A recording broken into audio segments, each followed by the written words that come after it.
to take on the Benilde-St. Margaret's Red Knights. Along with Matt Harrington, I'm Pete Wagner. It's Hockey Night Minnesota on Kare 11. Once again, we bring you the game of the week. This is our inaugural boys game of the week. Well, I mean, for the year. Excuse me. Boy, you know what that was all about? What's that? Chick-fil-A. There you go. They got an amazing thing. They happen to be one of our sponsors. So that's called product placement in the business. You're on it tonight already. Edina 0-3 entering the season. The story's been the 2 shutouts and 2 well-played games at the Turkey Trot last week in Plymouth, and then here at home against the Holy Family Catholic Fire, a spirited affair that wound up being a 3-2 win for Holy Family Catholic late in that hockey game. So, Matt, I'm expecting one team that hasn't played. Their scrimmages have gone very well for the Red Knights, but they feel really good about their team. They've got an energy that's different, and this is a team you got to watch out for. Their sophomore class was loaded last year. The Hornets, the very best come out in them when they take on the red and white, and they always play really good in this building. Yeah, absolutely, Pete. This is this Benilde team you mentioned. It's younger than it was in previous iterations, including last year.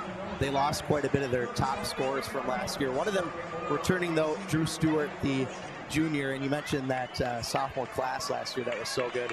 Excited to see how he plays, but you mentioned Edina 0-3.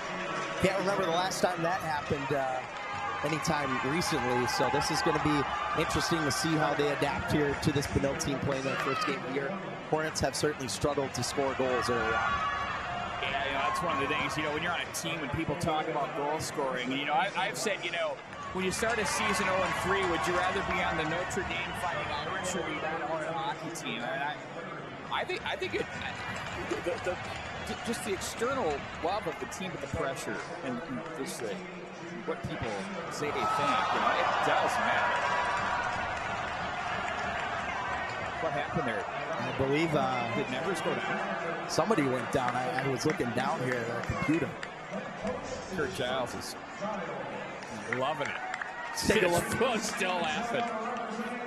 Let's take a look at our matchup stats here for the game, Pete. And the numbers on your left, the Edina Hornets, those are the numbers from this year in their 3 games played. 0.67 goals per game.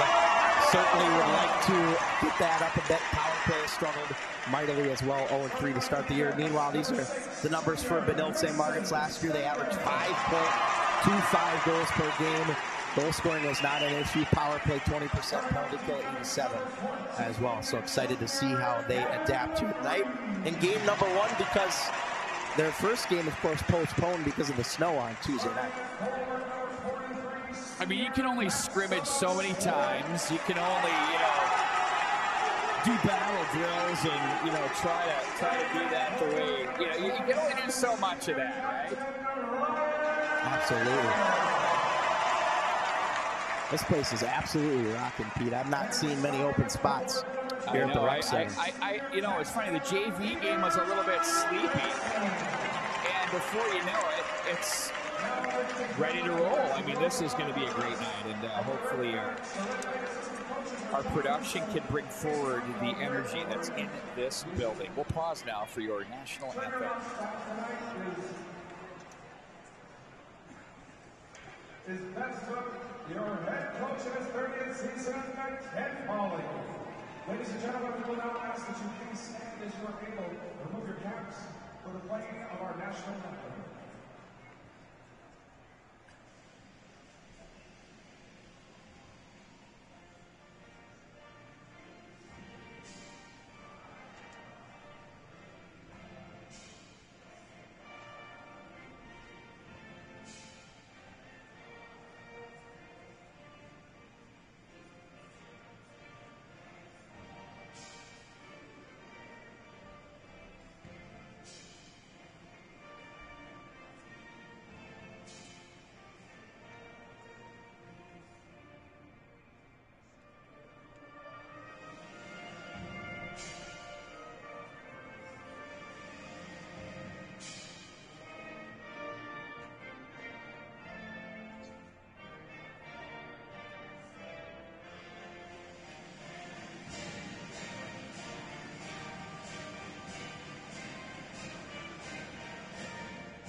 Who's at the home of? The Red Knights. Apparently, according to the crowd, they won that battle on the home of. Red Knights 0-0 on the season. They entered this one coming off a 22-6-0 season last year. Mason McElroy carried the mail with 22 games. He was 17-5-0. He had a 1.77 goals against average with a .926 save percentage to go with 5 shutouts. Meanwhile, his opponent will be Robbie Klarkowski. He had a really nice season last year. He's been a great varsity goaltender. He is a mammoth man in that net. He's 0-3 this year, the 2.01 and a .914 save percentage. I'll tell you what, that is representative of a winning goaltender's numbers right there. Yeah, you take out that win-loss record and you just scratch that out and forget about it. Edina's got a chance here to start fresh against a fellow West Metro rival, and quite frankly, it doesn't get any more original than the MNHockey.TV right here between Benilde and Edina. Drew Stewart is your leading point getter from last year's edition with 15, 23, and 38 points. As we're underway, the tempo is up, the energy in the building is real. Sandvin plays that one ahead. Here comes Nevers through center. He's going to have to hurry back into the zone. It goes, and we're going to stand here in the corner. Thank goodness our cameras are high, because yours truly is going to be screened, if you will, by the student section of the corner. Now it's Gavin Reed, the big, tall drink of water. They'll look to him to have some serious ice time this year on the back line. Got plenty of it last year. He'll push that one back to his partner, Mason Stenger, as he'll play this one up along the wall. I mean, standing doesn't help you anyway. Stenger now plays that one ahead. As Ristel across the line. Back into the corner it goes. Barrett Dexheimer is there. Brings the wall up to the left side. Robbie Cowan was there. Now they'll advance that one ahead. Lucas Cole to the right wing. Chipped in on goal. And McElroy to the midsection. Makes the save and hangs on. With 15:56 to go in the first. Well, no doubt both teams have come out flying here. Great speed up the ice by the Hornets. And a couple players standing out. To me, Lucas Cole and Matt Vandervoort both with some good speed on their first shifts of the game.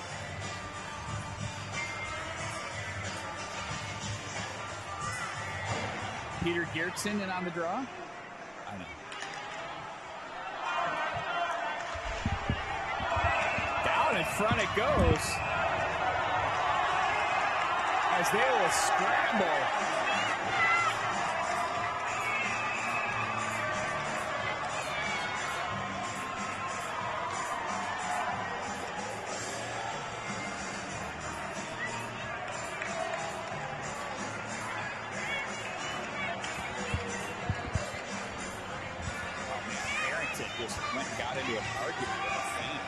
It wasn't an argument. I'd call it a little conversation, maybe. That's pretty gutsy. We don't mess around here at the TV. Apparently not. Back out of the zone it goes. It's the game of the week for crying out loud. That's right. It's got to be treated professionally. In front of the bench area, the boards area that's played back down. I don't know what that was, but Paul Anderson was there. Now, this one's got a very tense, frenetic feel to it. It's a playoff atmosphere. Absolutely. These two teams, last time they saw each other, were section final. Bloomington Ice Guard did a terrific hockey game for sure. Caleb Koski had a nice season last year for this Red Knight edition. 16-point campaign as he was hit on the play by Sandvin. Over to the near boards it goes. Gorpinski was there for Edina. They'll play it out of the zone with Halverson. Left wing side, Grant Olson is there. Big collision off the corner.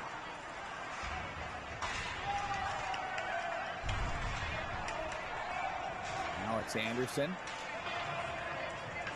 Klarkowski sets that up back in behind.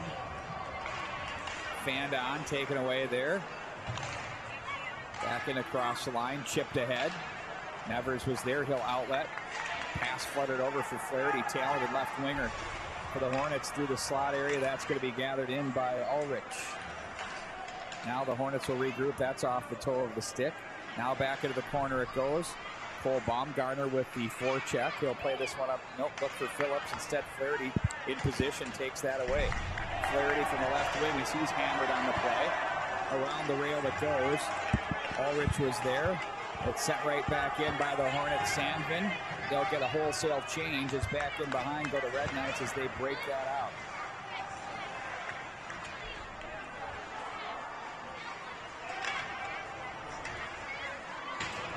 Off the boards and sent back in wide of the mark. Eddie Revnig was there for the Hornets. Skilled defenseman as well. They look at Edina's schedule. They open with Maple Grove, state tournament finalists, 2-0 loss. Moorhead, state tournament entrance, 2-0 loss. Holy Family Catholic, 3-2 loss at Benilde-St. Margaret's. And then we'll be off here until the 15th, 16th, and 17th, where they take on Grand Rapids, Elk River Zimmerman, and Eden Prairie in the Edina Holiday Classic. How fun is that going to be? Oh, it's going to be great. One of my favorite events of the year. And then they go to a trio of games in Prior Lake with Moorhead, St. Thomas Academy, and Rogers. And then they get into a core run where they're at home for a total of 5 games in a row and 7 out of 8. Sandvin can't quite keep at the line in front of the bench area. Bristow was there. That's going to be played back in behind. Stenger will regroup.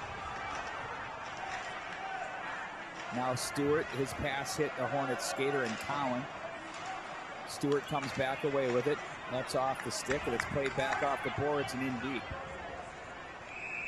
Stewart was there, but icing will be the call as we send it back into the Edina zone.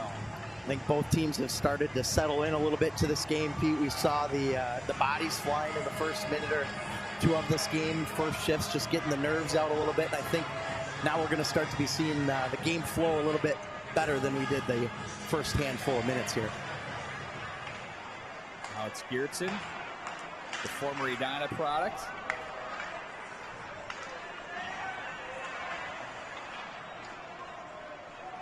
All the way around it goes.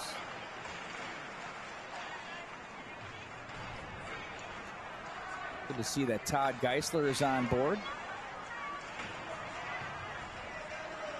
He said that we're getting kind of wedged out by the crowd, so pump it up a little bit.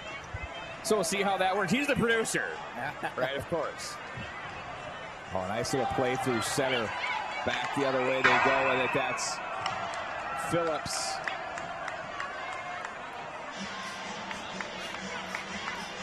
And that's in offside.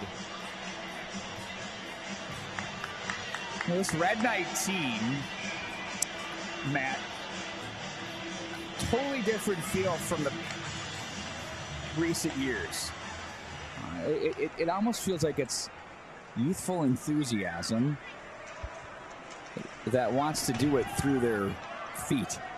Yep, I would agree with that. Right? I mean, you can kind of feel that there's a work ethic to this group that, I mean, this is just 5 minutes in. I mean, anything can change, but it's just my gut feel from what I can feel. And I can't wait to ask Ken Pauley. He'll be part of our podcasts.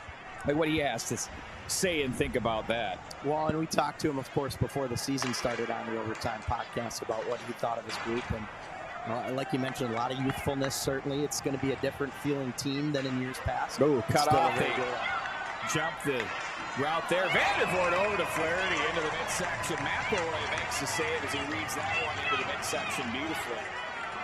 Positional save there. Edina so far have pumped 3 on goal to none for the Red Knights. Robbie Karkowski basically camping out. He's been pretty quiet down there. His offense getting things going, getting pucks toward the net. That's what they need to break this goalless drought that they've had. Well, Phillips now up to the line it goes. That's Dexheimer for the Hornets at the line. Now Cole was there.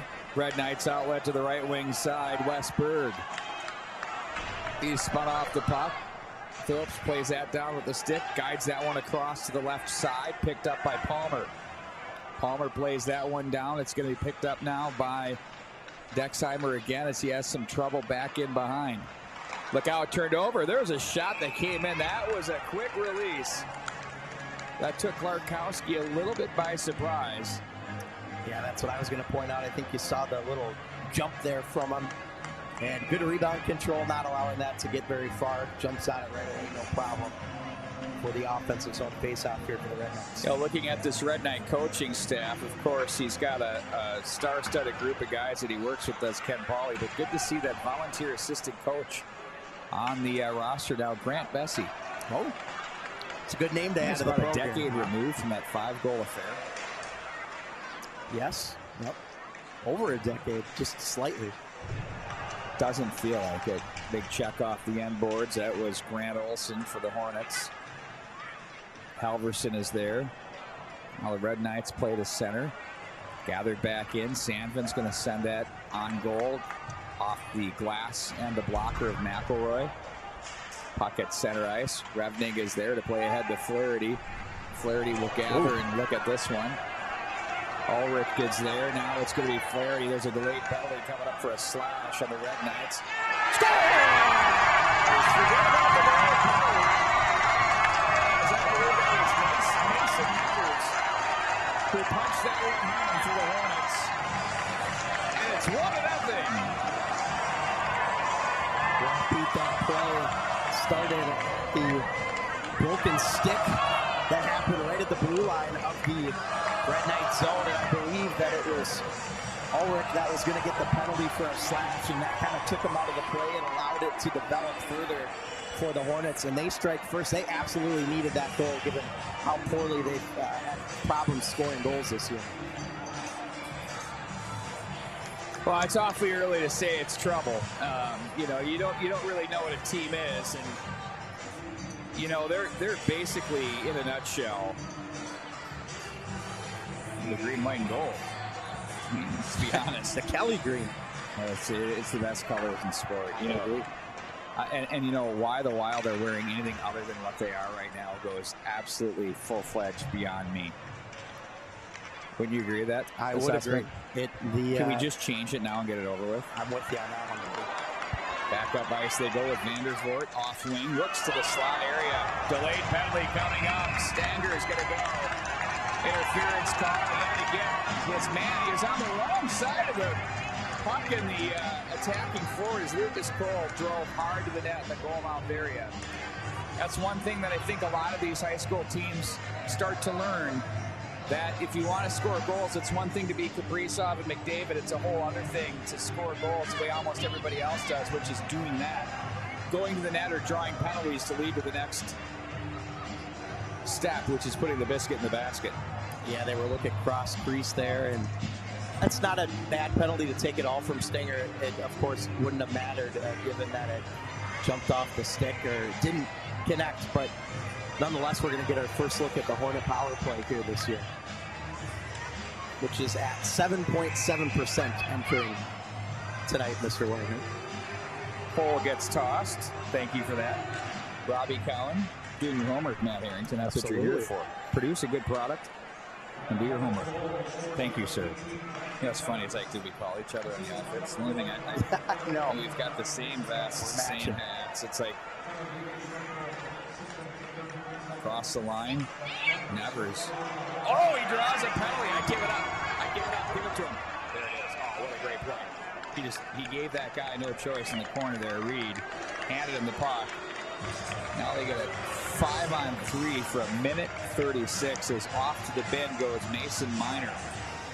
Yeah, that one was a little bit more debatable than the previous one. I think he definitely got the stick in there, but Ken Pauley looks like he's going to call timeout and settle things down.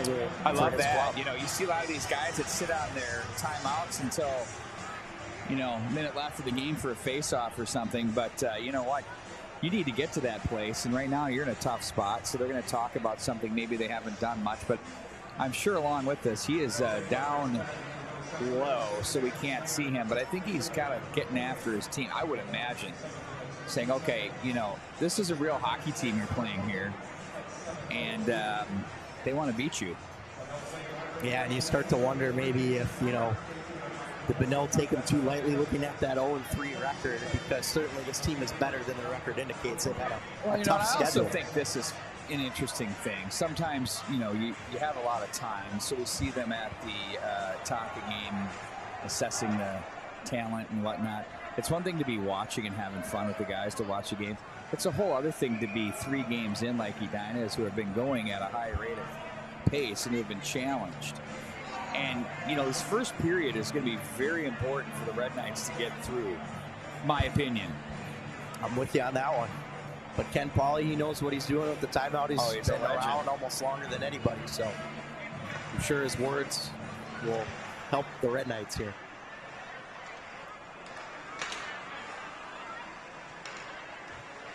Hornets now will control. It is loud in here for those that are wondering. It is explosive. There's a shot from up high. That was taken by Revnig in on goal, and that was handled by the goaltender, Mason McElroy. Beautiful job by McElroy. The positioning very strong, using that 5'11" frame there to his advantage. Sent back in as Klarkowski will handle that puck. Revnig comes away with it. We'll have a minute 8 of 5-on-3. Jackson Nevers puts on the brakes. Now Revnig from the top plays that one down low. Score!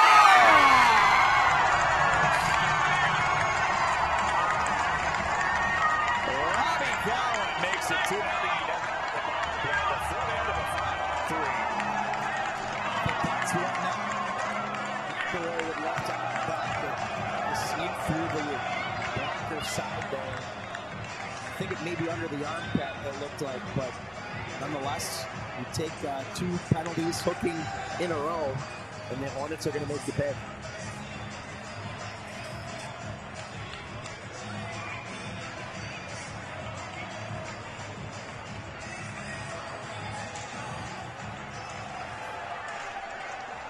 Oh, there's a penalty coming up on the Edina Hornets. That's going to be a tripping call to Mason West. So it'll be 4-on-4 now for $1.15. Shots on goal read 6-1 in favor of Edina. 2-0 on the scoreboard.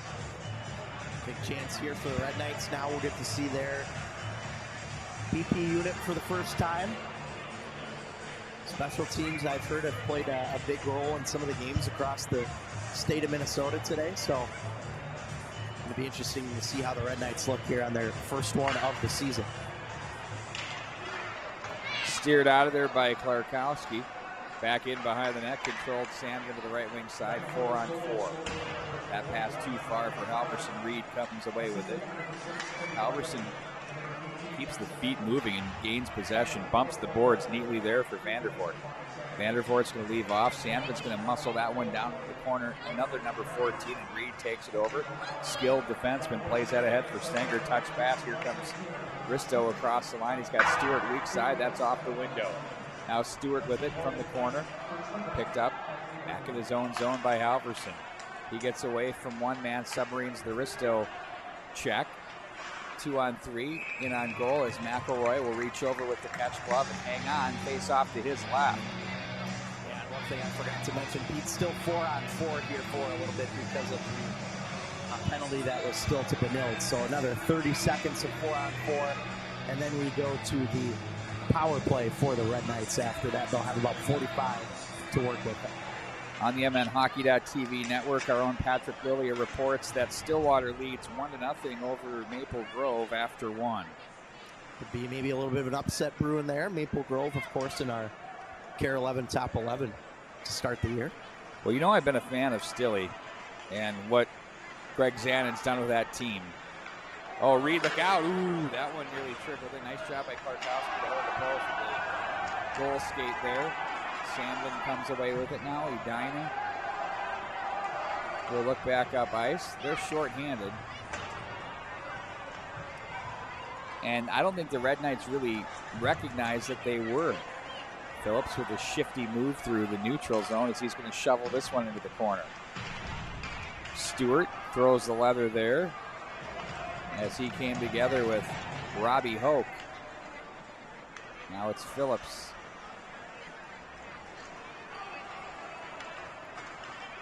Rink wide for Stanger. Stanger. Nice defensive play by Hoke as he hips him right into the wall. Berg now back in behind the net. Berg will swing this around the wall, but nobody home. Well, except for the Hornets, West, as he finds his man coming through the neutral zone, and number 15, Quentin Schaefer. On the tape it goes. This is where the Red Knights are dangerous. Off entry. Here comes Berg. He'll walk down low. Shot save. Good look there. As Berg got some juice on that one. Wes Berg gives it the bid, the senior. And another senior's there to make the save in Klarkowski. 6:28 to go, Matt Harrington.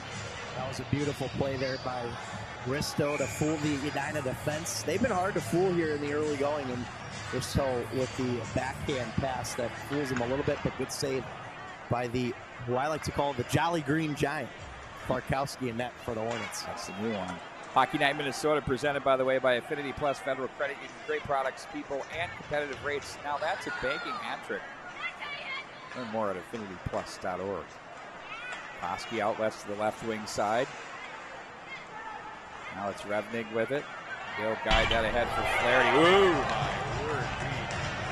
He lowered the boom there. But there's Nevers to win the battle. Oh, Jackson Nevers is dialed in here tonight. He's looking good. Gloves it down. Nevers with Flaherty across the line. Loads up and shoots. That's deflected.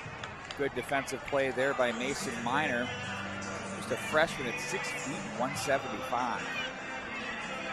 Think he's got another growth spurt coming, Pete? Perhaps. We'll find out. I've really been impressed, though, Pete, with the transition game from the Edina Hornets, whether it's from offense to defense or defense to offense. They're moving really well through the neutral zone. Good feet. Oh, look out in front. Turned and ripped wide of the mark by Cowan. Palmer was there, but the Hornets took that from him. That shot from Cowan was blocked out front. Now, it'll be Phillips that's there, kicking the puck down the wall is Cowan. Vandervoort is there as well. Nice job to escape trouble from Kirchner. And it's the Red Knights left wing side. Phillips shots deflect off the stick. Knocked it out of the hands of Alverson. Up the wall from Mike Mason. All the way around it goes to Phillips. Phillips will shovel to center ice. Baumgartner tried to clear that one through some wickets there, but Revnig said no. But what a year he had, Eddie Revnig, for the Hornets last year. Up the right wing side, Flaherty stopped by Reed. Sent right back in. Hornets touch up. McElroy sets up behind for Stenger. He'll accelerate to the left wing. Shovel supported by Stenger across the line. Stenger again. Played some center for Ken Pauley's addition. Last year, what a shot to save. Oh, is that a big deal for this one? Wasn't ready for it, but he had the pad down anyways. Great save.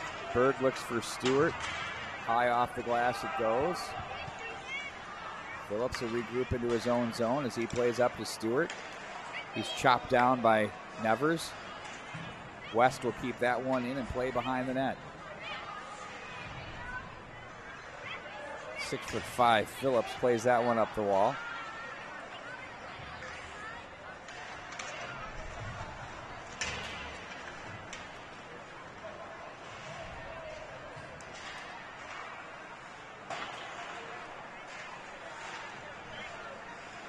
And it'll be Stenger that, or check that Minor that plays that in. Klarkowski had to go down and gobble that one up. He didn't have a choice. And the faceoff will come up to his left.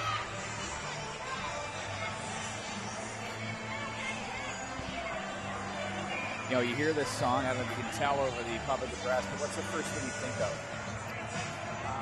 Probably the original Red Brown song. The original that you hear in The Hangover. Every time I hear that song, I think of that scene. Those of you who know what I'm talking about, you know what I'm talking about. That one's buzzed wide of the mark. Because we're a wolf pack. Now it's going to be picked up by Podine as he plays that one in. Junior Podine had a terrific game in the JV. Baird was there. Back in behind the net. Reed will play that around to the corner.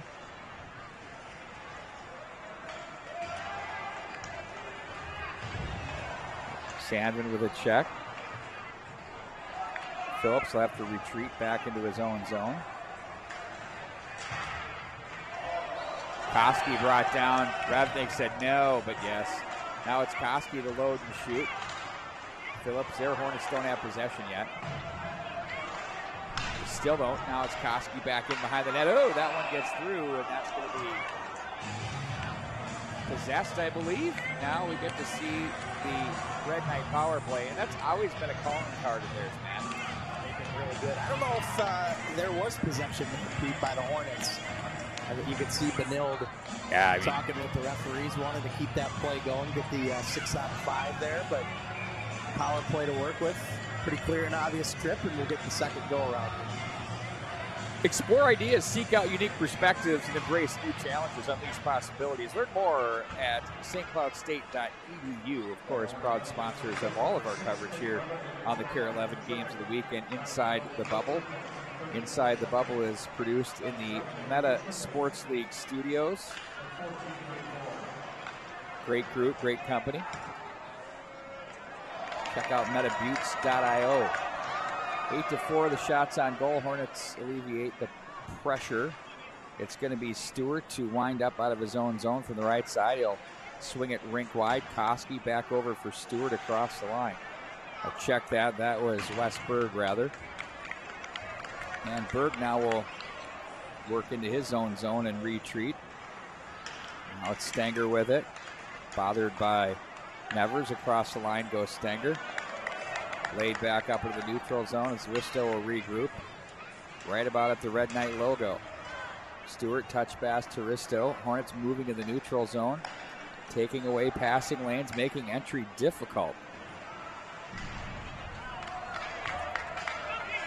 Foot race for this loose puck. It's going to be Casey Mason from the left corner. Looks to find his man, Quentin Schaefer. Red Knights, though, get the puck off the battle. Westberg behind the net. 1:04 to go in the period and 37 on the power play. Koski now on the tape across the line. Berg with it. That shot's deflected. Back up to the line. Snapper rebound. Puck's loose. Stewart. Oh, that was the elbow of Klarkowski. We'll call that a positional save. Bumgarner's original shot was a tough one for Klarkowski to handle. Back up to the line it goes. Now Risto on the backhand, shovels it down the wall. Now Berg loads and shoots. Klarkowski makes the save and looking to get a piece of that down low. Oh, they're going to get a little, they're going after it now. Sandman went in the corner and he took a punch, it looked like, Pete, from a Benilde player. I couldn't get the number, but he's going to head to the box here. And that looks That'd like be Koski. Yep, you're correct. That is Koski. And I don't know if it was a punch or a shove, but he definitely went toward the helmet, and that's where the referee got him in the penalty there. And I think we're going to get one against Edina here, too. That will also go against Sandvin. So I assume we'll have offsetting roughing minors to the two teams.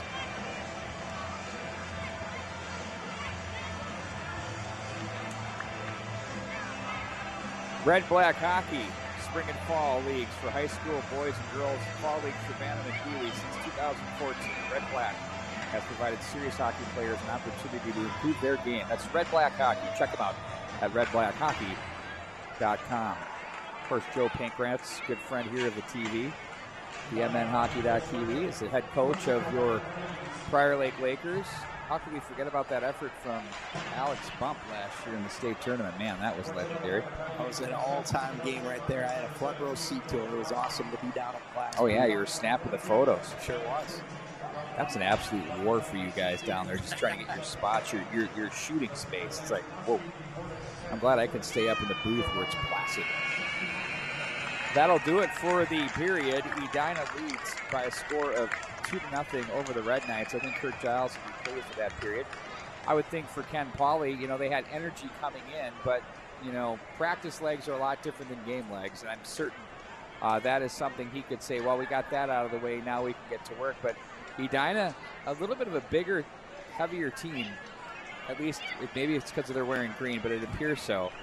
And it's creating a bit of an issue for the Red Knights as far as time and space. Yeah, absolutely. I think those entries into the offensive end have been extremely difficult.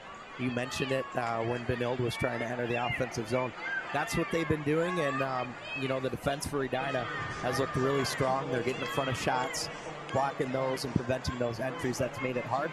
It's the reason why Benilde's only got 5 shots here through one period. We'll come back with more. Between periods, we'll continue. High school hockey. Hockey Night in Minnesota, presented in part by the Fortis Academy, Twin Cities Orthopedics. Also by Chick-fil-A, SCSU, and Affinity Plus. Back with more right after this.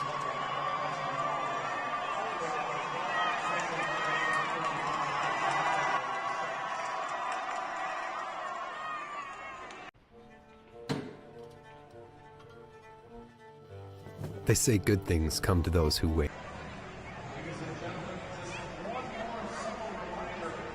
Your college will uniquely be your own, but your journey will be guided by our community. Be you, be bold, be a Husky. They say good things come to those who wait. But greatness, that's a different beast. It doesn't come when it's called. It won't wander up to those who do nothing. You have to bait it with the sweat you leave on the ice. You gotta push through the pain, smile through every ache, and suffer every shift.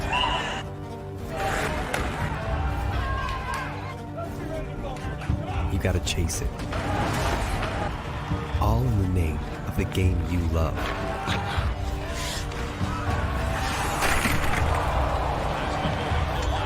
Because greatness comes to those who take it.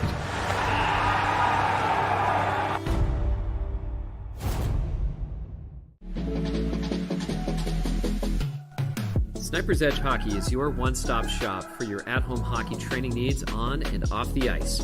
Find the perfect start to your at-home training area with slick tiles, synthetic ice, or a rink liner. Or upgrade your home setup with one of our top-quality training tools to help you work on soft hands, all of your deeks and dangles, perfect your one-timer, and improve the power and accuracy of your shot. Find it all online and in stock for immediate shipping at snipersedgehockey.com.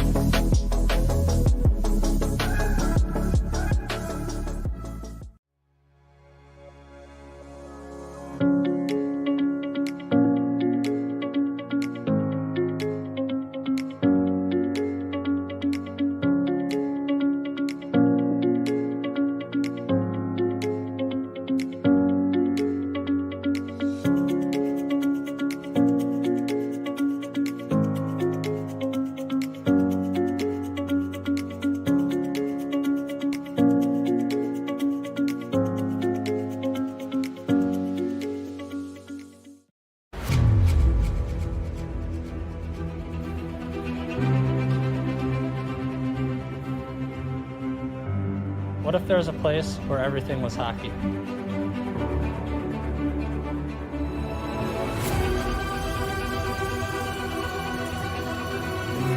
Flank escape.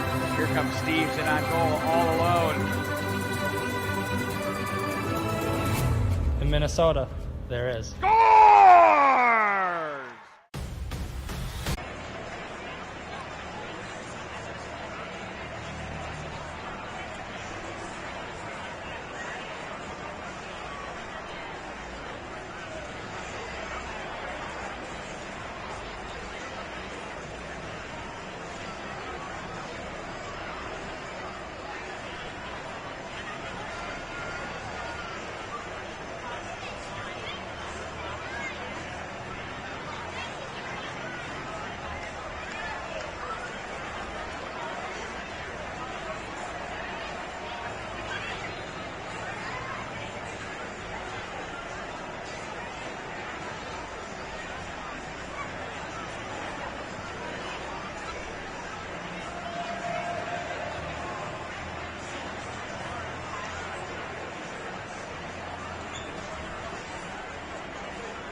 welcome you back to the St. Louis Park Rec Center here in St. Louis Park, Minnesota. Red Knights and the Hornets hockey night in Minnesota here on Kare 11 Plus. Glad you could join us.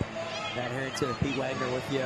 2-0 lead for the Edina Hornets after a couple of first period goals, including one from Robbie Cohen that gave the Hornets a 2-0 lead. Shots on goal in the first period, 8-5 in favor of the Hornets. Been a very good game defensively for Edina, and we'll see if that continues. Lots of penalties in the first period as well. We do have a couple players in the box here to begin the period as well. Some coincidental minors that will carry over. It won't affect any of the play that you see here on the ice, though, as we are 5-on-5 full strength to begin this one as the Red Knights win the opening faceoff here at center. Good play up the wall as it's tipped back into the Hornet zone. They will race after it and flip it up the boards. Clearance attempt doesn't work. That one will go off the boards, and whoa, look out way up top here near the press box area. That one was heading straight for the Benilde game day crew. Look out. So that will stop the clock here with 16:42 to go in the second period.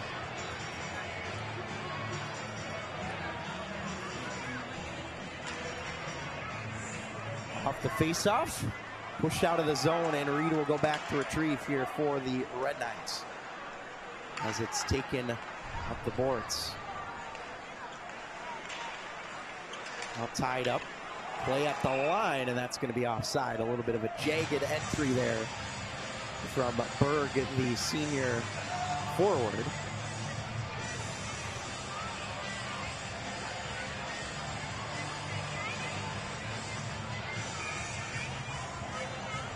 Face off in the neutral zone here, still 2-0. If you're just joining us on Hockey Night in Minnesota, here come the Hornets the other way into the offensive end with speed, trying to get through the sea of white jerseys there on your screen.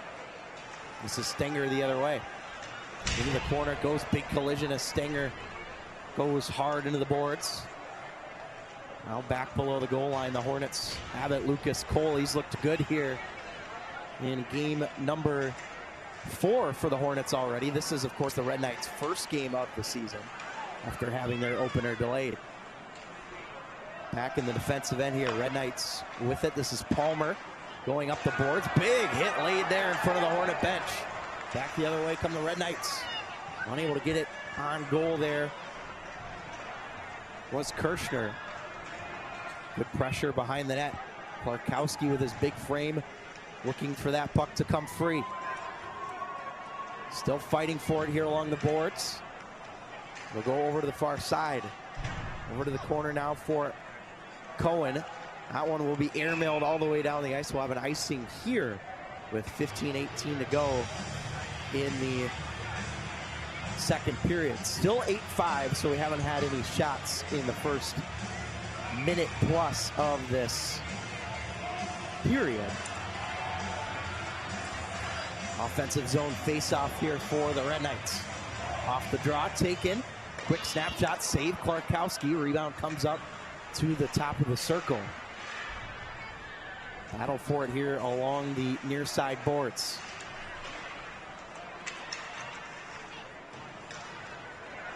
That one poked up near the blue line. Gotten out of the zone by the Red Knights.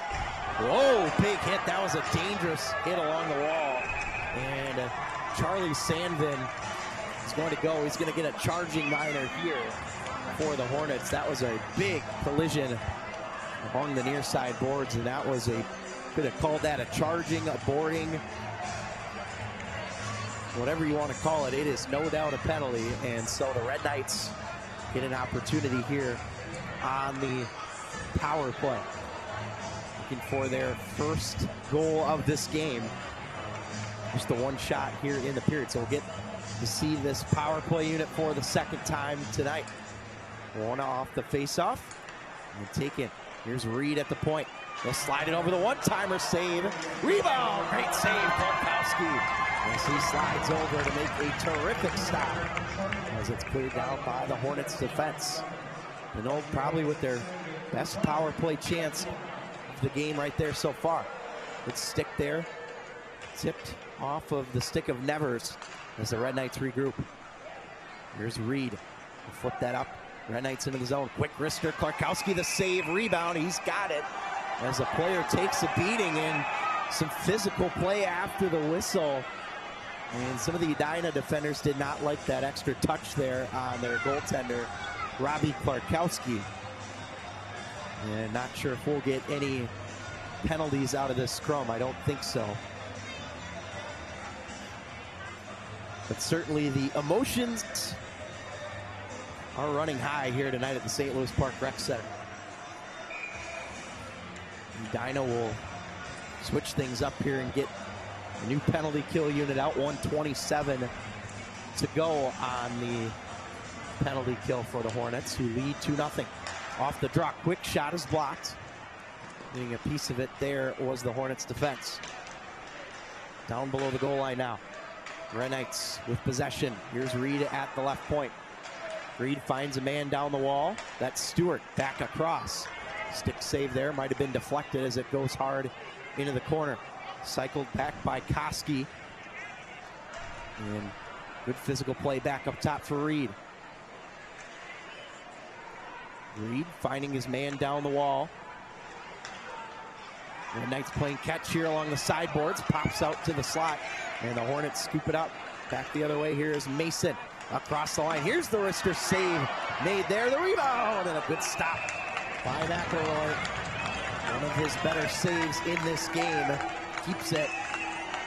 That's a 2-0 game for the Hornets. 40 seconds to go on the penalty kill for Edina, and they have got the offensive zone to go, or offensive zone face-off here for the Hornets. Big opportunity for them to try and create something on this short-handed opportunity. Nevers in the face-off dot here as he wins it back. I want to off the skate there of West. And the Red Knights will pick it up. Off into the offensive zone. Red Knights come back the other way. That's intercepted at the line. Good play by the Hornets again. This is Norris along the boards. Meets the body of Dexheimer. And it will go back below the goal line for Bumgarner to retrieve. Bumgarner races across the blue line, hands it off at the left wing wall. Norris. Bumgarner with the shot. Klarkowski the save. He tries to muscle that one to the corner. And Edina successfully able to kill off the penalty there as we're back to full strength. 12:42 to go in period 2. Phillips with a little bit of a whack. No penalty called though, as the referees let it go. Red Knights back up the wall. They flip that one in deep as Stenger takes a tumble. We'll have an icing call here against the Hornets with 12:29 to go in the period. Benilde has cut into that shot deficit. It was 8-5 at the end of one. 10-9 now. So they've gotten that within one. A good sign of opening up the ice a little bit more here. The Red Knights will poke this one off a stick and move it forward. Baird, and now the Hornets possess. Out through center. Good stick work there. Vandervoort across the line. Streaks in with it on the backhand. Vandervoort has the defender's stick intertwined. No penalty call.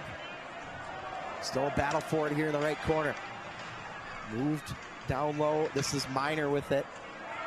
And over to the other side. Vandervoort finds his man up top.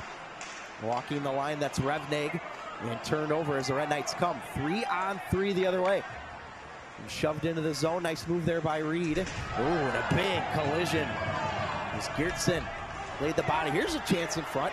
Geertsen trying to find it in front, and a great opportunity doesn't happen. That one goes off the stick as Reed will take a hold of it now. Reed off a glove. Nice toe dig. What a move. Oh, off the post. Red Knights nearly striking after a terrific dangle move there. Hornets back the other way. This game has had it all here in the second period as it goes high off the glass. Dexheimer, that one's tipped in off the stick of Halverson. Halverson stays with it here in the offensive end. It came off the toe of the stick as the Red Knights break out. The pace of this game very high tonight here at the St. Louis Park Rec Center. Red Knights back the other way. That slides wide of Klarkowski as it's bumped down low. Physical play behind the net. Puck comes to the right corner.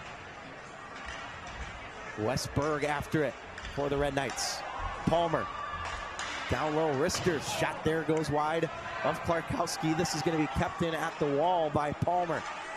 Here's Stewart, feeds it off for the defenseman at the point. That's Maceo Phillips, 6'5" defender for the Red Knights. Back the other way. Here's Halverson, shoots, scores! Halverson makes it 3-0 Hornets.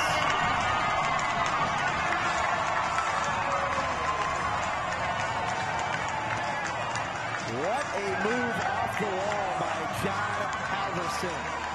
And the junior forward picks up the goal, and it's a big one. Now the Hornets have 3 goals here in the second period. That's the first time all year that they have scored 3 goals in a game. Goal scoring has not been an issue for them tonight. What a beautiful wrister there. As it's 3-0 now with 10 to go in period number 2. Absolutely beautiful goal there. So 3-0 Edina. We'll see how Benilde responds. This has been a great game for the Hornets after their 0-3 start to the season entering tonight. Back up to the line it comes. That one's flipped out of play by Sandvin.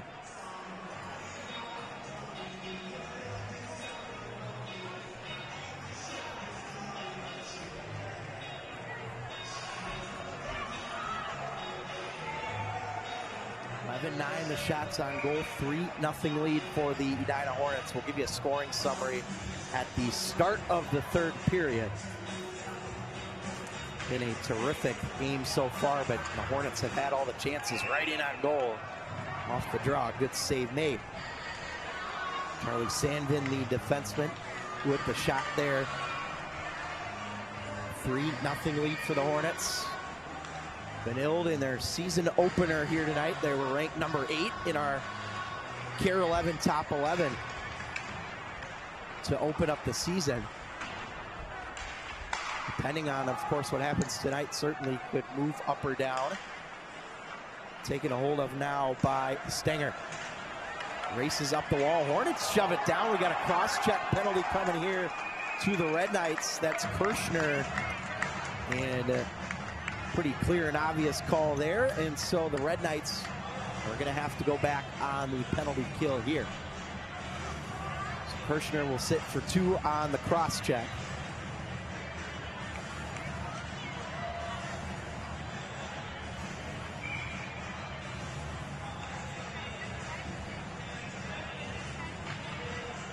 And a big opportunity for the Hornets here once again.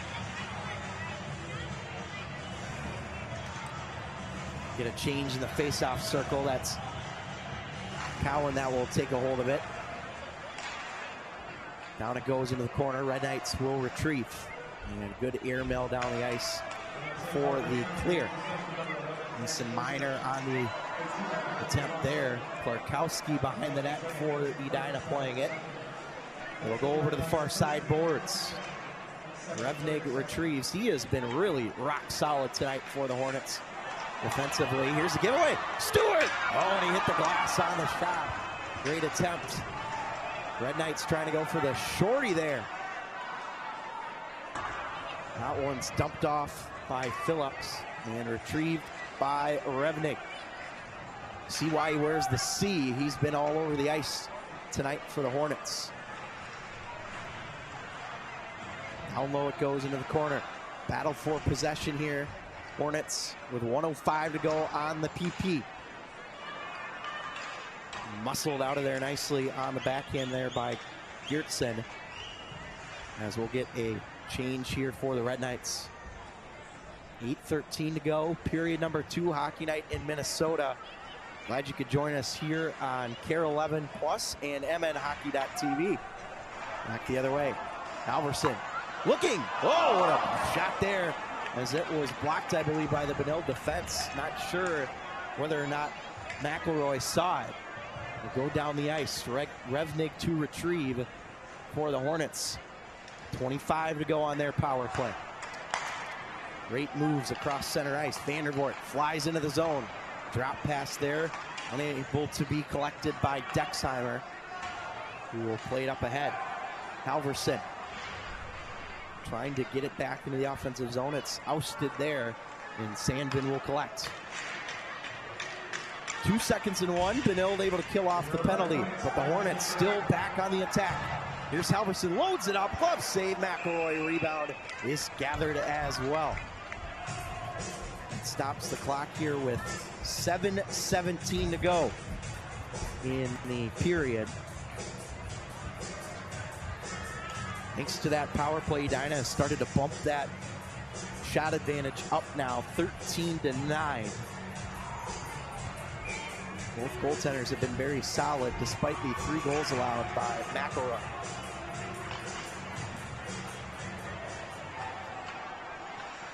Benilde trying to break this one out, and they do. Off the stick into the zone. Good play by the Red Knights to collect along the boards. Risto and delayed offside, so the Red Knights will have to tag up. Edina now playing it along the boards. Oh, big hit there by Maceo Phillips. Laying the body right near the boards. Phillips, and Edina comes the other way. There's Cowan. That one deflects off the stick of Mason Minor, and out of play for a stoppage. Well, we talked about the Red Knights. They were supposed to open their season Tuesday night, but of course the snow that we got here in the metro area postponed that game against Mahtomedi. Would have been a good test for the Red Knights in a very good Class A Mahtomedi squad. And things don't get any easier after this. They will be at Andover on Tuesday night. Shot on goal there is handled by McElroy for the whistle. And then they'll play Wayzata and Cretin-Derham Hall back here at the St. Louis Park Rec Center on the 10th and the 15th. And Holy Angels and Blake as well, a couple of road games for the Red Knights. So the schedule, they do it this way on purpose, Ken Pauley and his club. Lots of good challenges in the early season. This one's banked in off the boards. Sandvin will dump it deep. McElroy back behind the net. This one gathered in by Benilde as they play it along the boards. Koski trying to find a man up near the bench area as it's laid off. Koski trying to streak his way in. It's going to roll to Klarkowski, and he will wisely put the mid on it there to stop play with 6:05 to go here in the second period. Next week, just a reminder that we're going to have our Kare 11 hockey night in Minnesota. And it's going to be a doubleheader, boys-girls doubleheader, Lakeville North and Rosemont next Saturday from Rosemont. It's our Hockey Fights Cancer game in Rosemont for both of those games, and it'll be a lot of fun. We'll have those back-to-back here for you on Kare 11 Plus next Saturday. I believe 2 and 4:30 are the game times. And of course, gonna have a great feature on our Inside the Bubble High School Hockey Highlight Show tomorrow night on Ricky Sainty Jr., head coach for the Rosemont boys team. Make sure to check that out, 10 p.m. right here on Kare 11 Plus. Into the corner it goes. Under 6 to play in the period. Phillips has the stick break on him. He's got to get back defensively. Olsen trying to make something happen there as Benilde retakes the ice. Back into the zone. Ulrich, one hand on the stick, trying to make something happen there. Swung up the wall. Minor keeps it in, floats it towards the goal mouth. Good save by Klarkowski.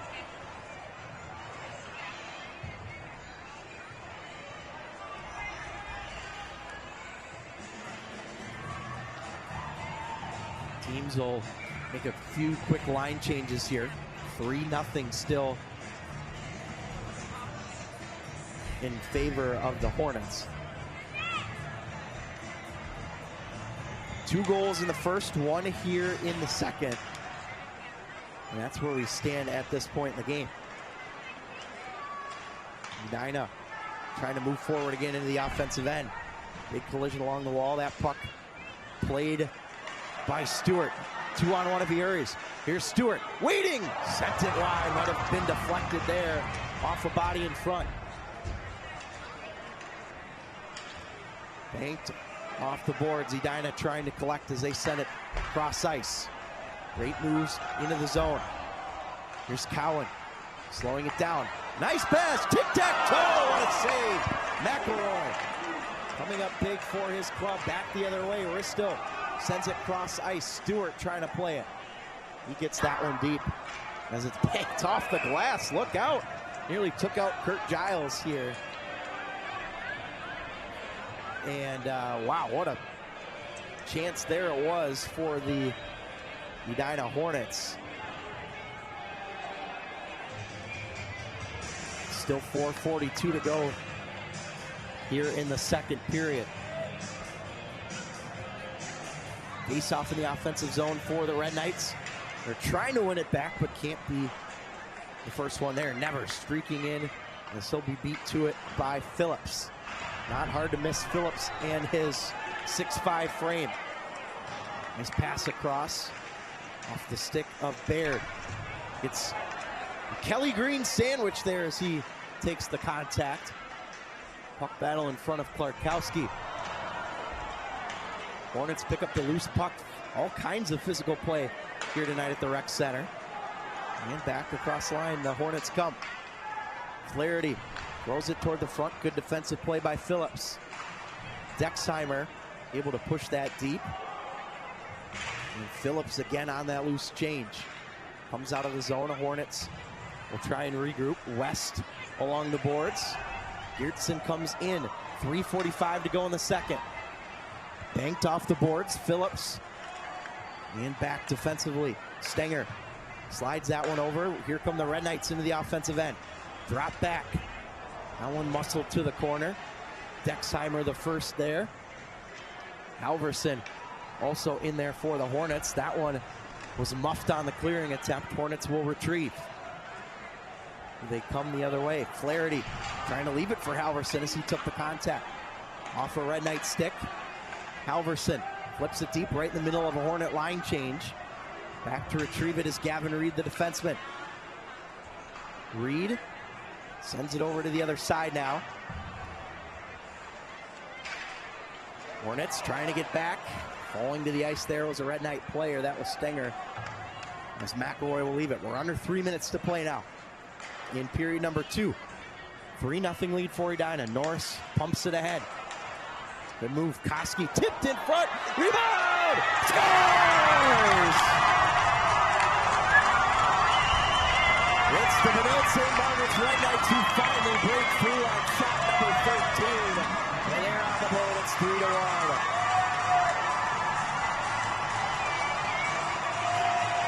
I believe that goal is going to go to Ben Norris.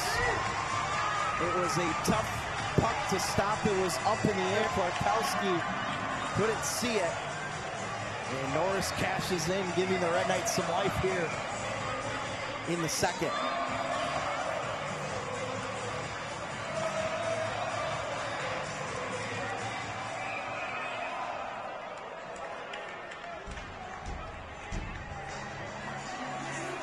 We'll have an icing here, 2:37 to go. Or not an icing rather, but the faceoff will be in the neutral zone.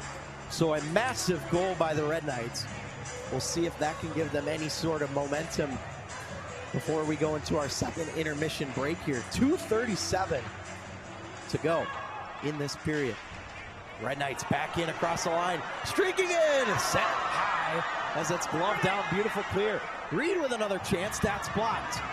Hornets trying to move out of the zone. Here's Cowan up the left wing side. Cowan shoots. That was a dribbler that was stopped there by McElroy. Hold on to along the left wing side. Great moves by Vandervoort along the far boards. Cowan up to the point. Deflected. Red Knights trying to make a move on it the other way. Risto across the line. Hornets. Oh, that's a break for them as it comes quickly the other way. Vandervoort trying to go out front, leaving it behind the cage, looking for Cole. That didn't connect. Dexheimer pinching in, trying to make a play for the Hornets. Here's Dexheimer. Sneaks in, pad save made by McElroy. Chopped out of the zone by the Red Knights with 90 on the clock. 90 seconds to go exactly. And we'll have an icing call here against Benilde, back down to their end.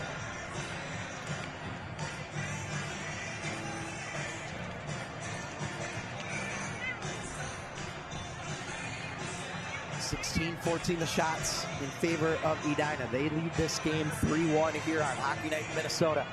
Presented by Affinity Plus, St. Cloud State University, and more. Red Knights the other way.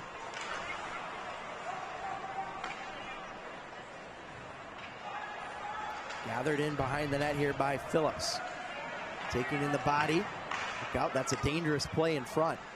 Red Knights able to clear it up the boards. Revnig will play it here for the Hornets with 1 minute to go in period 2. Red Knights collect. Minor across, looking for a teammate at center. Taking a hold of it and bumped into the zone. Nice play by Kirshner. 42 seconds remain in the period. Benilde in the middle of a line change. Look out. Don't want to get that too many men penalty if you're the Red Knights. Hornets with control here. 30 to go in the period. Ulrich lays it off at the line. Baird, oh, nifty little move. Rister over the top. As Klarkowski trying to fight it, and official blows it dead. I believe the net just slightly came off its moorings there. And so that stops the clock. 22.2 to go in the period. Reminder to tune in tomorrow night right here, 10 o'clock, Kare 11 Plus, our Inside the Bubble High School Hockey Highlight Show. We'll have highlights of this game and several more across the state. We'll reveal our Kare 11 top 11 and more. We hope to see you there. Halverson along the wall, 16 to go in the period. Here's Stewart looking for the man at the back door there. Nothing doing as Reed has it come out. 10 seconds to play. Stenger will airmail this one deep. Played offside. Red Knights tag up. Hornets collect. And that's going to do it for period number 2. The Edina Hornets get the first goal of that second period, but the Red Knights get a critical goal to get back in this game. They are now only down by just 2. So we got a 3-1 game here in favor of the Hornets as we go to our second intermission here on Hockey Night in Minnesota. We're going to step aside here at the St. Louis Park Rec Center after 2 in this boys Hockey Night in Minnesota. It's Edina 3, Benilde-St. Margaret's 1. Stick with us. You're watching Hockey Night in Minnesota.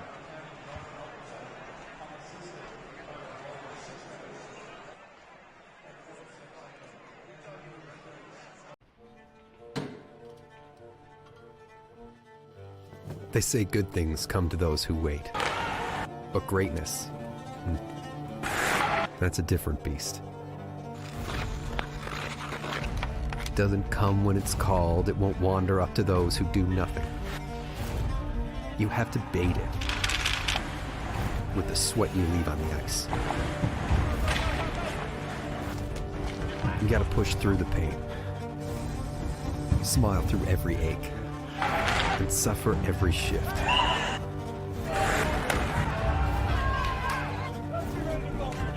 You gotta chase it. All in the name of the game you love.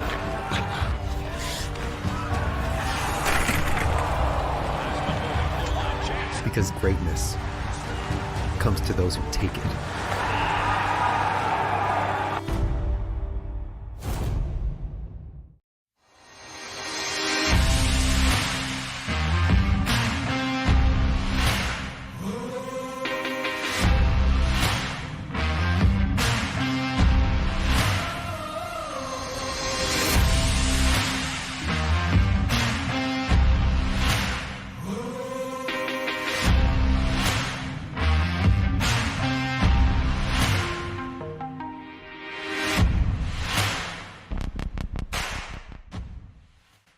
Matt Overman, Josh Levine, Juno Niagam. I am a coach, trainer, and mentor here at Force Academy.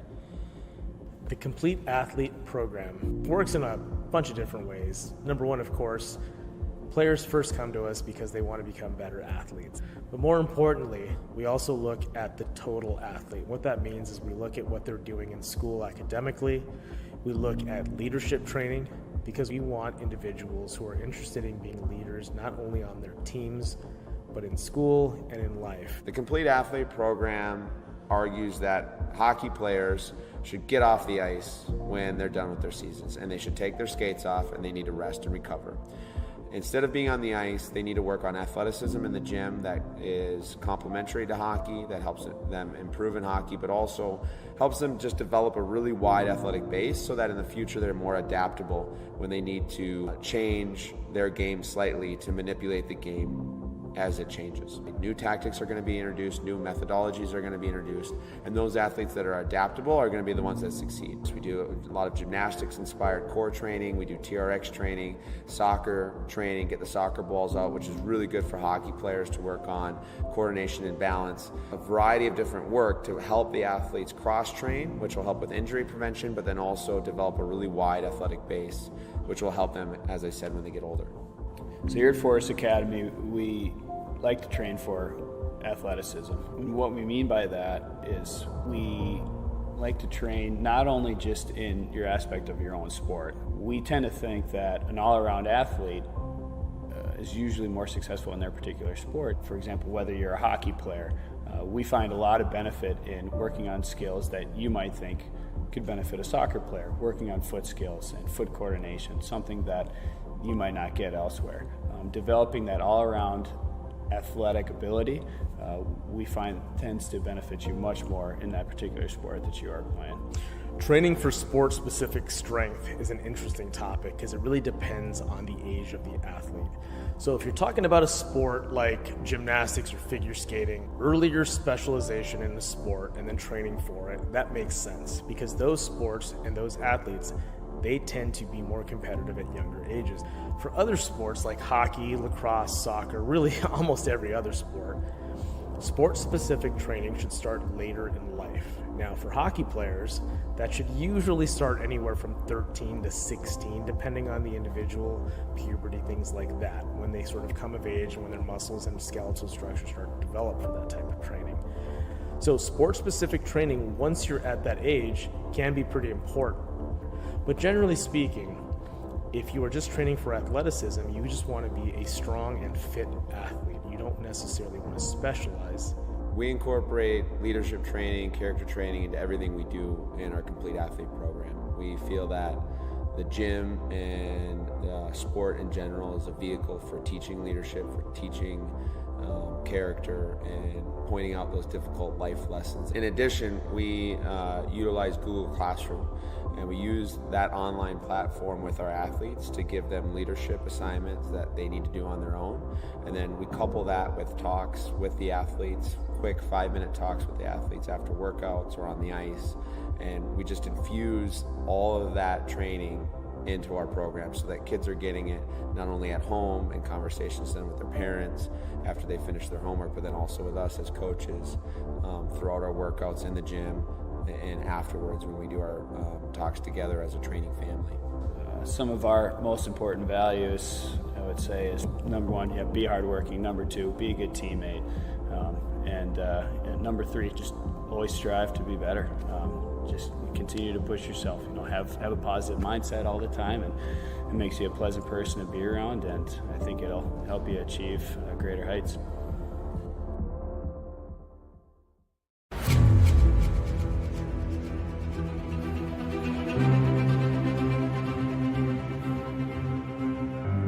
What if there was a place where everything was hockey?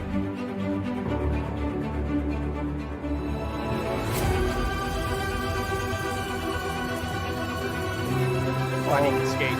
Here comes Steves in on goal all alone. In Minnesota, there is. Scores!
Welcome back to the St. Louis Park Rec Center.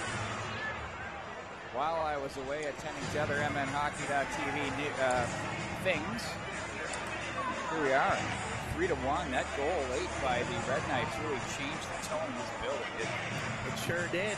It's going to be interesting to see how they respond here. And, you know, we've seen glimpses of this Red Knights team throughout the game fight back. And excited to see if they've got more in store for us here in this third period.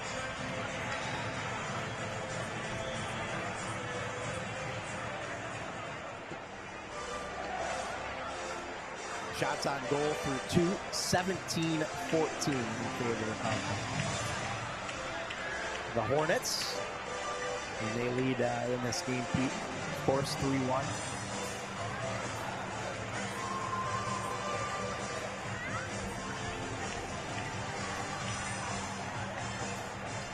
We'll take a look at some other scores in the area in the meantime. How about Coon Rapids, 16-1 over Northern Edge to the big win for them. And some other games, Gentry Academy up 2-1 on Mounds View right now. Apple Valley overtime winners against Hopkins. That was a game you could watch on the MNHockey.tv. Warroad in Matamidi, Warroad winning 7-4 in that game as well. St. Paul Hockey Park 5-2 over Rochester Lords in some Class A action. And Roseau 9-3 over Brainerd. Wow, nice start for the Rams. Here we go, third period, buckle up, folks. Oh, that one's picked off by Flaherty. As regrouping back into his own zone is Stewart. Drew Stewart's had a really strong hobby. They're going to say that was deflected in. The Hornet bench wanted the ice. They didn't get it. Oh, that could have been from behind. Boy, I did the videos back in the 2011-12 era. That was from behind. Now it's Flaherty inside out to the forehand. Oh, what a save by Apple. Gets the pad down and makes it happen. Saved by McElroy, Pete, and it's one of his better ones of the game for sure. Had to go across there to make the save. Got the pillow down, doesn't lift it. That's good goaltending right there. And as a former goaltender, Pete, you know about good goaltending. Tracking pucks, keeping your rebounds controlled, very, very, very important.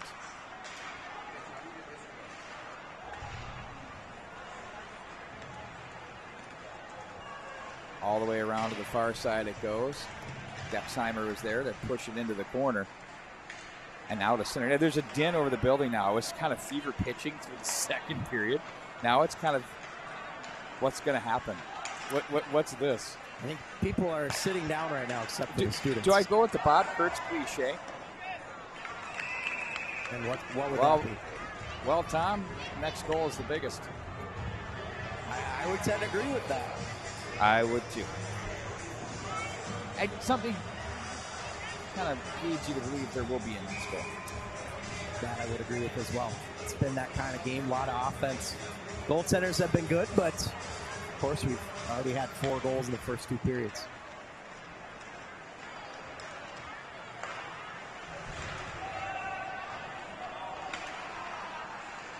Around the wall it goes. Baird was there in the corner. Hornets work it out with Warpinski. Full angle in across the line. Back in behind the net. Reed makes the good angled play there on the Hornet winger. From the boards to the slot. Out of the zone they go. Ryan Baird. Oh, goes inside out. Oh, look out!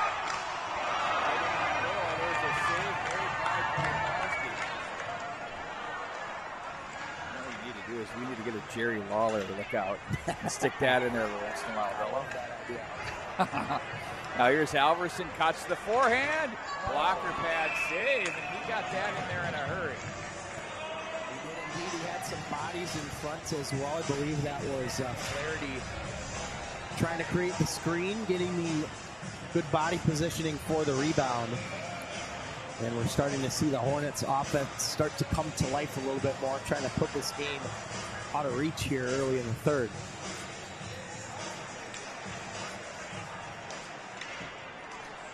Back out of the zone they go with Bumgarner. So, ooh, nice pad save there. He set up the screen. I was going the other way, and he went back against the grain, and so was Klarkowski. That did not hit the St. Louis Park inaugural season 96-97 girls hockey banner. Instead, it stays in play with the cavernous facility. Up from the line it goes, tucked in by Bumgarner. Push that down the wall, behind the net it goes. There's Dexheimer, around to the right wing side, West.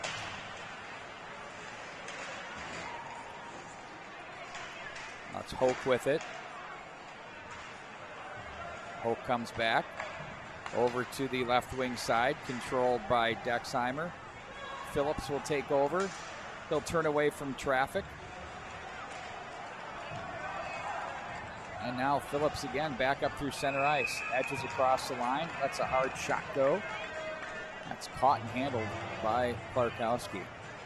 Well, Pete, we had, of course, Ken Pauley on the Overtime podcast earlier this year, and one of the players that Brandon Spratt, our very own Brandon Spratt, brought up to him and asked what he thought was Maceo Phillips, the 6'5" sophomore defenseman, number 5 in white tonight. And he's been very good all over the ice, causing chaos, making hits, making offensive plays, defensive plays. He's been good here in his first varsity game, if I'm not mistaken. He has been rock solid.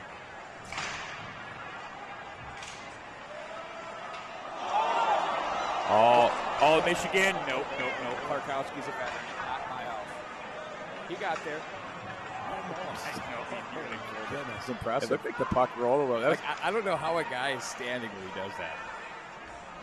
Right? You know, don't you think you should be just getting blasted at that stage? At the line. Walking. Uh-oh, Hornet player lost a stick. Risto shot. What a save by Klarkowski. Wow, this guy's starting to look like Grimsek worthy here. Shots are 21-19 in favor of the Hornets. Sensing a push here by the Red Knights. That's pushed into the offensive zone by Vandervoort. All the way down into the Edina zone it goes for icing. Klarkowski full sprawl, all of his body frame there to make that save and crease. Good job by him. And he's made a couple big ones, no doubt. A reason why his club is in front right now. 3-1, but of course still a lot of time left to go here. 12:34.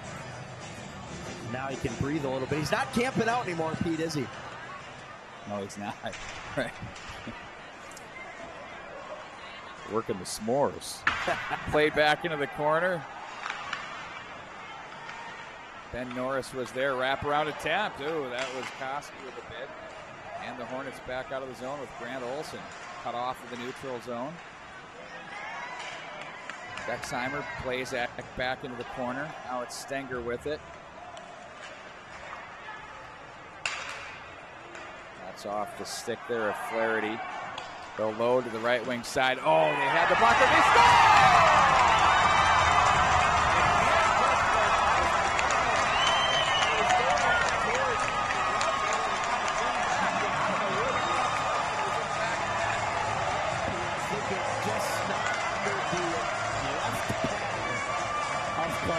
I'm sure that's what he'd like to have back, because that was kind of an innocent-looking shot towards the goal. Tough break there for Klarkowski because he's been so solid all night long. And unfortunately for the Hornets, that is a tough one to let in. And 2 unanswered here from the Red Knights. We got a game now, folks. What was it? What goal was the biggest? The next one.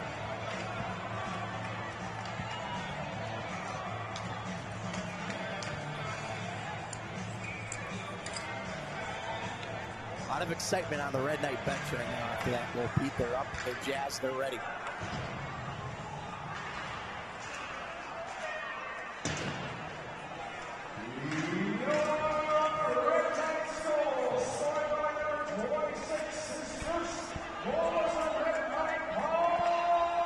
What's happening down here? To the right wing side, someone's got to be filming the game. They don't understand that we have the prospect exchange that captures the shifts in 4K professionally. Maybe you need to have a little chat. And within that system of TPE, there's Flaherty with it. Oh, Nevers goes straight down the middle of the shaft and snapped the twig. To the bench he goes. Back in behind the net now. Mason West is there. He'll tuck it back in behind. Now Stenger dances up to the left wing. That's cut off. Nice play there by Lucas Cole.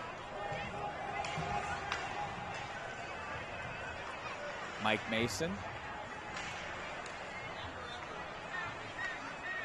Barrett Dexheimer weaves that back around.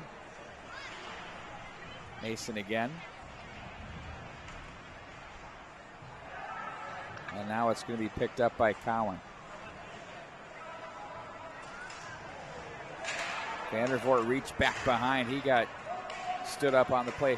Interesting to see here, Matt Harrington. Will the Hornets kind of cinch it up a little bit more here in this period, or will they start getting it deep and then just go to work? But you can feel the surge from the Red Knights. There's Phillips. That's blocked off the stick. Up in the air it goes. Cole now Phillips back into his own zone. That stick is in the worst possible spot. Back in behind the net. You try to make your... It's in the way of anything you want to do. Like if I were McElroy, get that thing, pull those things, put them in the net. Right now, that's what I would be. Whoa, whoa, whoa, look out.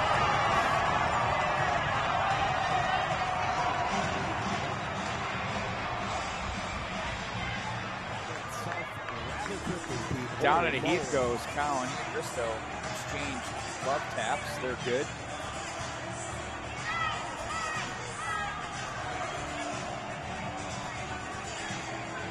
Let's see if we get penalties here. I don't know. I mean, goodness gracious. Would you say the emotions are running amok here, as our old friend Bart Archer would say? Absolutely.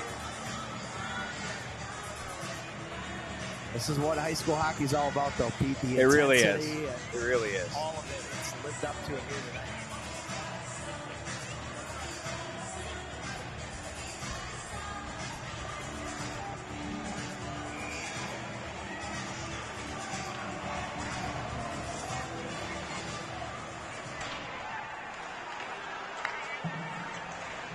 Ooh. Down goes Halverson. In come the Red Knights. Stewart try to shovel the sauce along the way. He was looking for Berg in front. That's over the outstretched hand of Olsen. Here comes Reed now as he's going to be pressured by Olsen. Reed says no and bounces it back over to the far corner. Risto is there.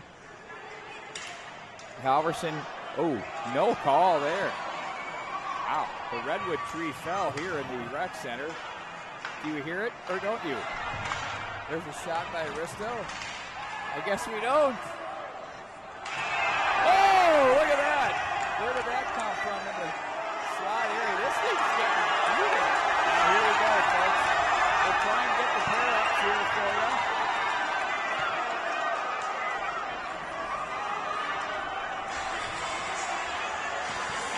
It's got to get control of this quickly here, but before things go south, I think they might already be south, but Stewart, we've got, looks like, I believe, Berg in the box. It can't go too south when it's a one-goal game here, 3-2, because you don't want to hurt your club. So now these two have to go ahead and sort it out. Now this came together in the slot away from the play. You and me were both looking at the other end, so we didn't fully quite see what happened. We just heard it, and then we looked, and there was a Hornet player on his back. I believe that was Stewart on top. Berg, I'm sorry. On top. And so Berg is the only one in the box right now. I don't know if we're going to have any Hornet penalties or not. But Berg could have more than just the 2 minutes here. And we'll see how things shake out. Our public address announcer, Robin Cook, might have his hands full here.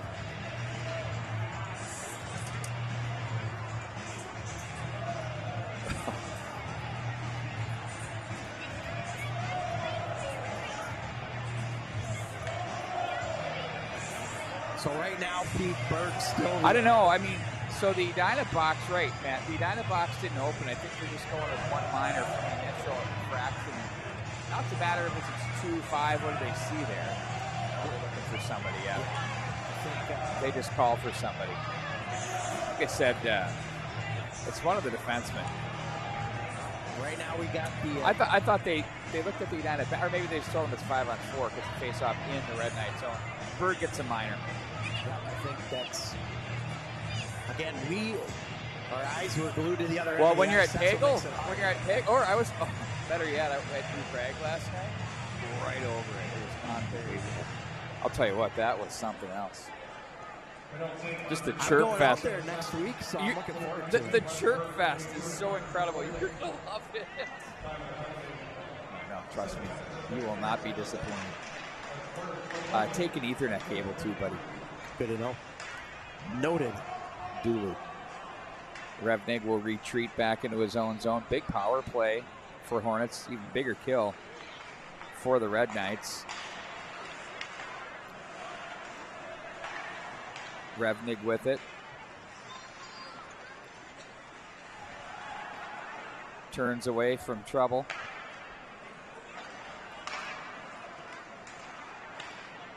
Hello to Jeff Carlson, who's looking on.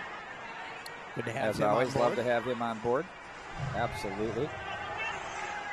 Down the wall it goes. Out of the zone comes Reed. He's shorthanded, working on Revnig. The long strides from Reed, but ran out of real estate. That hopped the stick of Cole. Did he get a piece of it? No, he didn't. Icing the call. Correct call there from the officials.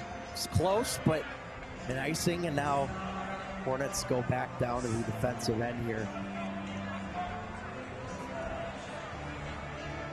So far, Hornets haven't really been able to set up on this power play, but again, you talked about the mounting pressure from Benilde. We're seeing that on full display here. But here comes Edina quickly. They'll look to try to enter the zone. By the way, we're 3-3, Stilley and Maple Grove in the third. Wow. Good stuff there. Maple Grove trying to hang on in the top 11 here, Pete, after their loss the other day. Does Stilley enter? I mean, our committee has a lot to do here. They sure do. They've got two eyes glued on this game. On this one or that one? Well, both. I don't know. Oh, there's a blocker pad save, because this will put the Red Knights in peril if something happens there.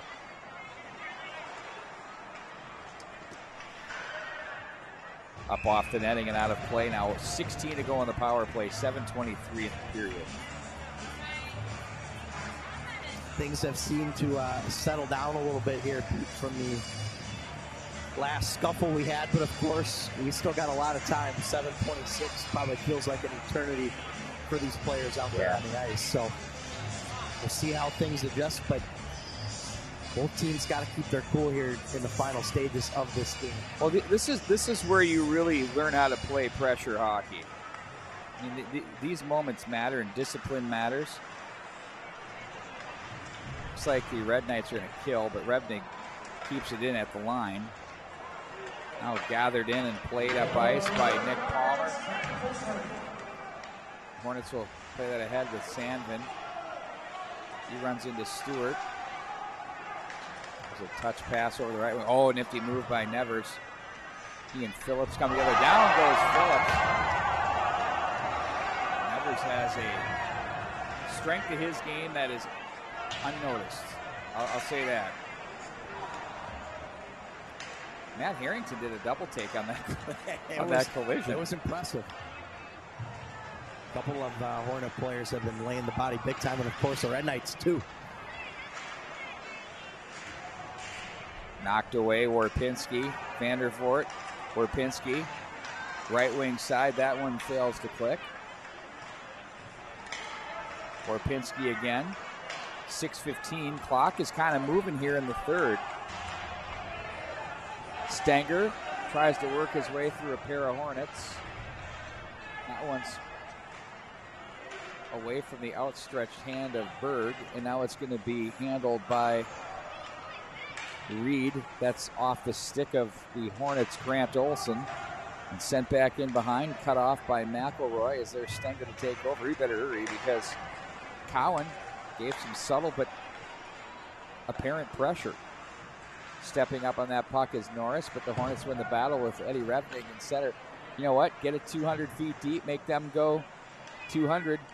That's what the Hornets are doing right now. They're picking up men through the neutral zone. Norris across the line, knocked away from Reed. Now the Hornets at center ice with Vandervoort. Vandervoort will look to play this one to the corner. This is a Section 6 AA implications. Obviously, seedings matter, and this is part of the package. Revning off the end boards, 5:10 to go in the period. Stopped on his way out is Koski. Oh, turning back up. There's a shot that's missed by Mason off the side of the cage. Norris, look out. Here comes Sandvin. Hornets chip it right back in. That's what they're trying to get done, buddy. Absolutely. Pressure is mounting here for sure. Nevers now to the back end. That one slithers through.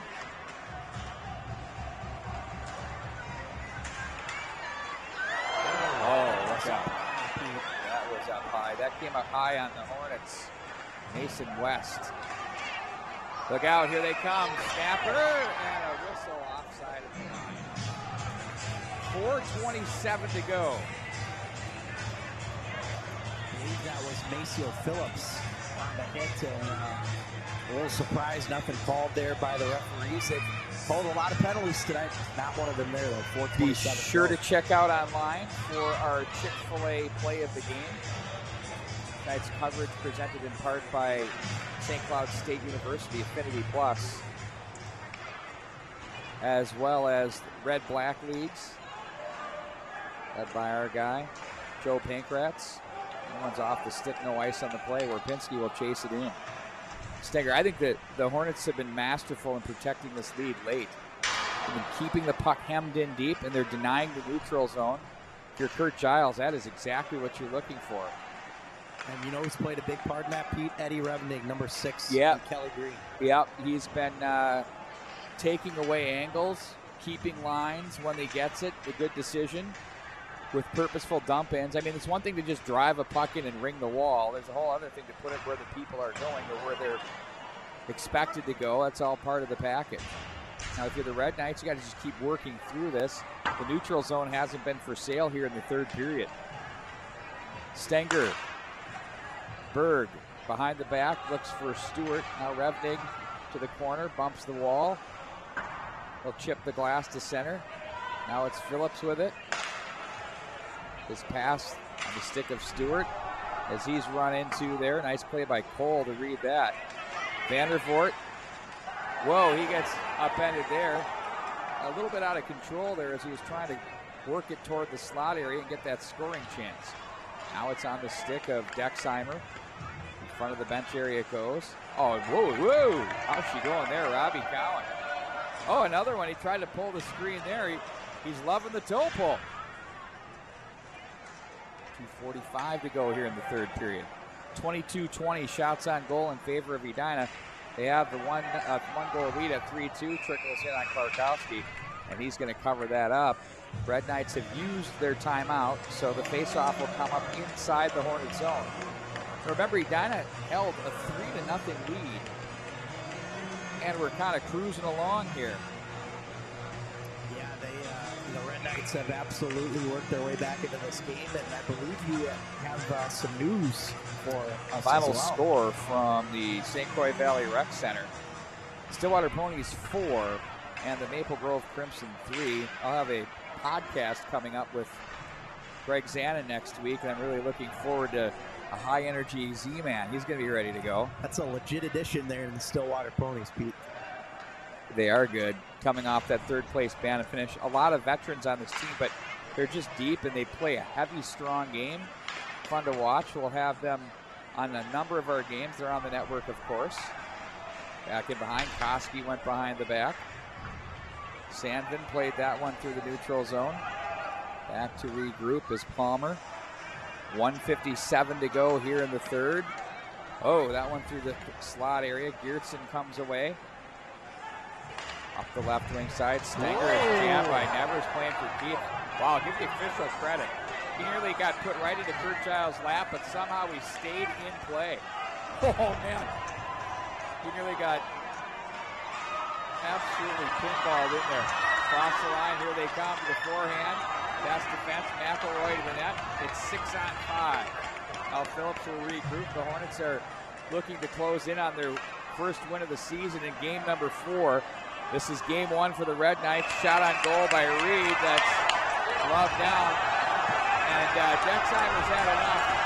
They came in after Phillips.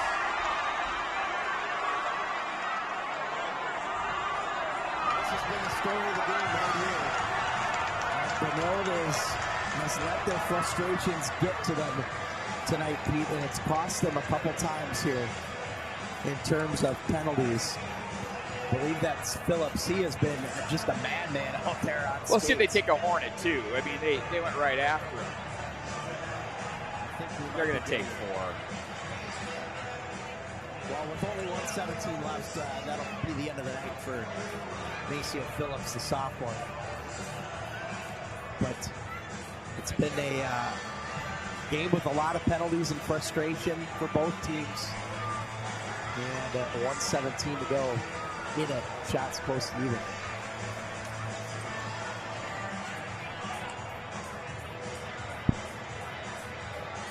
We'll see what we get here, Pete. I don't see the penalty door ajar for the Hornets, but who knows? Well, we don't really know where the face-off is because the officials haven't, you know, the two are still sorting it out. So, yeah, there goes Dexheimer.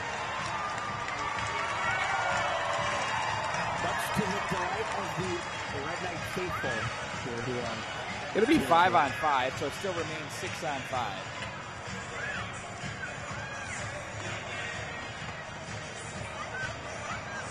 So if it remains 5-on-5, that means that the faceoff would then be in the Edina zone, because that's where the whistle was blown. Correct?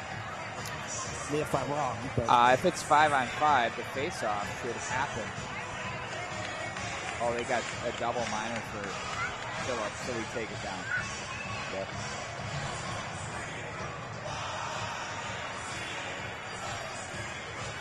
Again, with only 1:17 left here, I mean, the players that committed these infractions are done pretty much for the night, unless they, of course, score a goal here. With extra session. Could be. It's a very animated discussion here with the linesmen, or I'm sorry, with the referees here. Hornets are wrapping on the boards. I mean, this is a, you know, it's interesting. So when they came out for warm-ups, you kind of didn't look like a team that was feeling too down about themselves.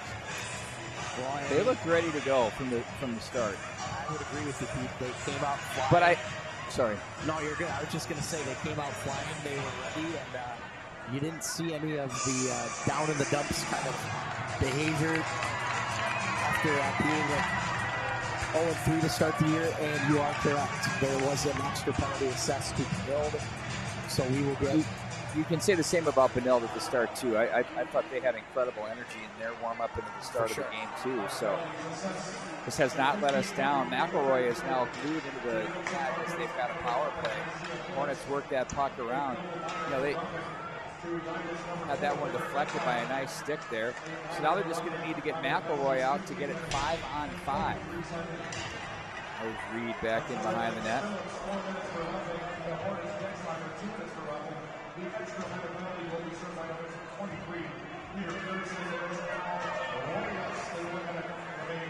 Down to 37 seconds on the clock. 1:20 on the power play, obviously. Grevning tried to push that down the wall. Stenger tried to work his way through a couple of sixes battle. That was close to being off, Pete. I'm surprised. Josh Harding was looking for it and went up. Back in the cross line. Stewart dangles. Oh, pad save rebound. Ooh. 16 to go. This is 5-on-5 right now with the goaltender off. Hornets flip that toward the Red Knight net. Reed's going to get there. Thought it might make it for nice, and he's got 6 to get it up. Gets through center. All he can do is shoot it here, and that's about it. And the Hornets walk into the St. Louis Park Rec Center. We use the term statement game. I think he can use that, Matt Harrington. I completely agree with you, Pete. What a turnaround for the Hornets. And if they're starting 0-3, this was a big win. It couldn't have been any bigger, perhaps, than this one. They get a win over a rival, a section rival. That is a rematch of last year's 6AA final, and they earned it here tonight. It was a battle for sure, but man, this was a great hockey game. It started 3-0, finished 3-2. I don't think you can ask much more than a one-goal game to open up Hockey Night in Minnesota for the boys. You really can't. We saw absolutely every element you can in a hockey game, which is fantastic. Yeah, and I think there's obviously a lot of takeaways for both teams in this game. I think for the Red Knights, discipline became an issue, especially late in the game, but those things will get worked out in the season. I think they're still in a good position. And Edina, I think we learned that they are not as bad as their 0-3 record indicated coming in tonight. This is still a very good team that I think is going to still have a good season ahead of them. It's game one. Ways to go. It's game one. Yep. You know, and it's a process and a journey for these teams. So we'll see what happens. There it is.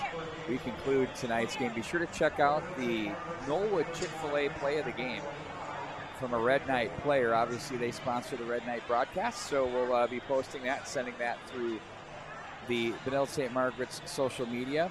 And be sure to check out all of our games throughout the season as we continue with a great schedule of games. For Matt Harrington, one more thing.